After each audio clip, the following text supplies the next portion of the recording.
John 12. 6 days before the Passover, Jesus therefore came to Bethany, where Lazarus was, whom Jesus had raised from the dead. So they gave a dinner for him there. Martha served, and Lazarus was one of those reclining with him at table. Mary therefore took a pound of expensive ointment made from pure nard, and anointed the feet of Jesus, and wiped his feet with her hair. The house was filled with the fragrance of the perfume. But Judas Iscariot, one of his disciples, he who was about to betray him, said, "Why was this ointment not sold for 300 denarii and given to the poor?" He said this not because he cared about the poor, but because he was a thief, and having charge of the money bag, he used to help himself to what was put into it. Jesus said, "Leave her alone, so that she may keep it for the day of my burial. For the poor you always have with you, but you do not always have me." When the large crowd of the Jews learned that Jesus was there, they came not only on account of him, but also to see Lazarus, whom he had raised from the dead. So the chief priests made plans to put Lazarus to death as well, because on account of him many of the Jews were going away and believing in Jesus. The next day the large crowd that had come to the feast heard that Jesus was coming to Jerusalem. So they took branches of palm trees and went out to meet him, crying out, "Hosanna! Hosanna! Blessed is he who comes in the name of the Lord, even the King of Israel! Hosanna!" And Jesus found a young donkey and sat on it, just as it is written, "Fear not, daughter of Zion. Behold, your king is coming, sitting on a donkey's colt." His disciples did not understand these things at first, but when Jesus was glorified, then they remembered that these things had been written about him and had been done to him. The crowd that had been with him when he called Lazarus out of the tomb and raised him from the dead continued to bear witness.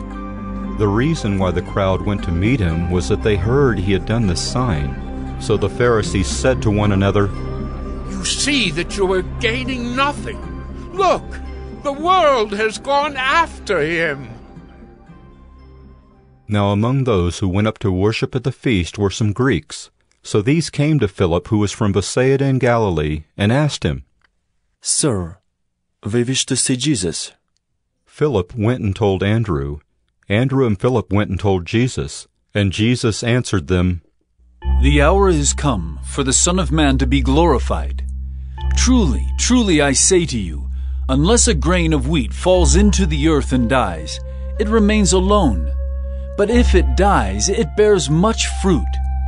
Whoever loves his life loses it, and whoever hates his life in this world will keep it for eternal life. If anyone serves me, he must follow me, and where I am, there will my servant be also. If anyone serves me, the Father will honor him. Now is my soul troubled, and what shall I say? Father, save me from this hour? But for this purpose I have come to this hour. Father, glorify your name." Then a voice came from heaven, "I have glorified it, and I will glorify it again."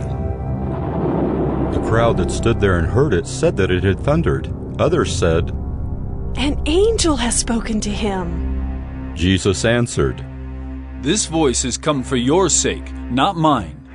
Now is the judgment of this world. Now will the ruler of this world be cast out. And I, when I am lifted up from the earth, will draw all people to myself." He said this to show by what kind of death he was going to die.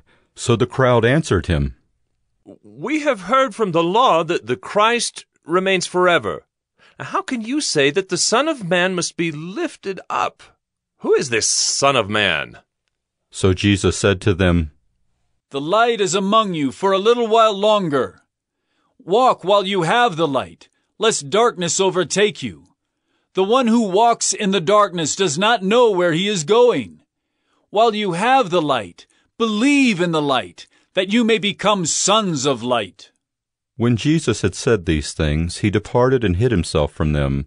Though he had done so many signs before them, they still did not believe in him, so that the word spoken by the prophet Isaiah might be fulfilled. "Lord, Who has believed what he heard from us, and to whom has the arm of the Lord been revealed?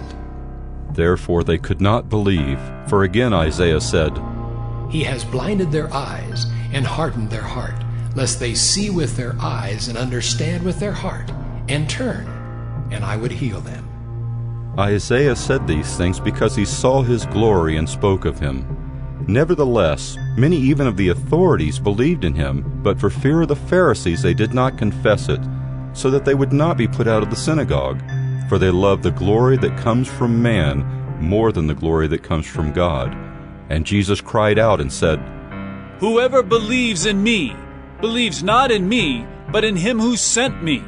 And whoever sees me, sees him who sent me. I have come into the world as light, so that whoever believes in me may not remain in darkness. If anyone hears my words and does not keep them, I do not judge him, for I did not come to judge the world, but to save the world. The one who rejects me and does not receive my words has a judge. The word that I have spoken will judge him on the last day. For I have not spoken on my own authority, but the Father who sent me has himself given me a commandment, what to say and what to speak. And I know that his commandment is eternal life. What I say, therefore, I say as the Father has told me.